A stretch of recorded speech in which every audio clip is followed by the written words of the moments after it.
Dear students, start us again.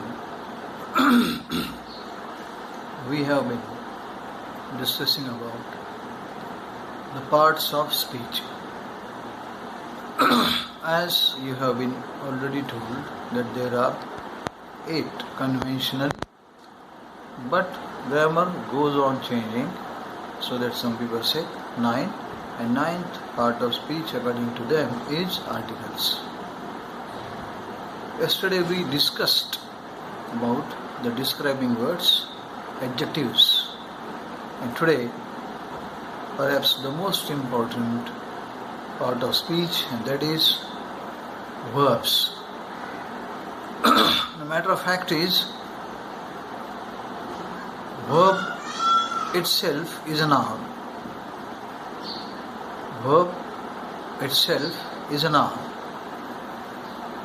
Though it is so, it is perhaps the most important one when we think of parts of speech. Nowadays, verbs are called action words. In good olden days, they used to say that verb is a word which makes a complete sense of a sentence. Now they say verb or verbs are action words, words which show action. Now, kala yatasme namaha, everything changes in course of time, so we must accept the new definition too.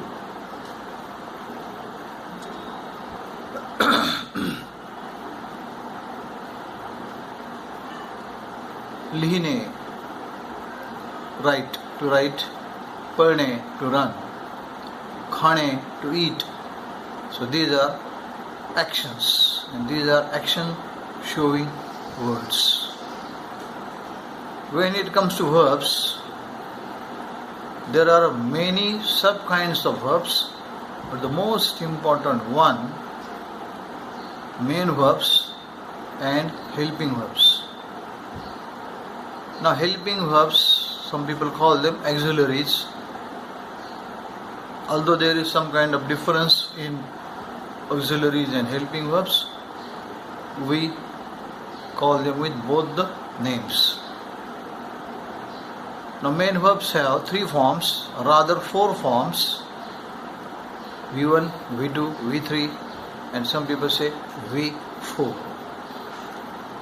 For example, take V1, that is present tense, present form. Took, it's a past form. Taken is a past participle form, and taking an ing form. Don't make a mistake of calling it present participle, because not every verb having an ing suffix is a present participle. What they say? Gandhi टोपी पहनने वाला हर इंसान गांधी नहीं होता. Just like that, every verb which has an ing suffix cannot be a present participle. So do keep in mind. And then helping verbs. Well, helping verbs, when they say helping verbs, there are 25, and we can plus 3 more. So let me explain what auxiliaries or helping verbs are. Helping verbs are the verbs which help the main verb. They also carry the tense. They show the tense of that sentence. When it comes to helping verbs, to be is 5, am, is, are, was, were. To have's 3, have, has, had. To do's 3, do, does, done. Do, does, did, done. Do, does, did, done. These are 11 helping verbs. Now what?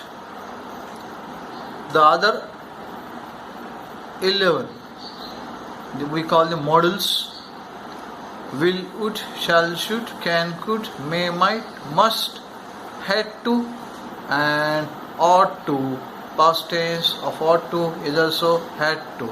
So these are 22, and there are 3 semi-modals: used to, daren't, and needn't.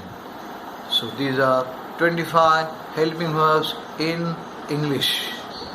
Now what 3 more? That is be itself, being. The ing form of be, being. Past tense of be is was.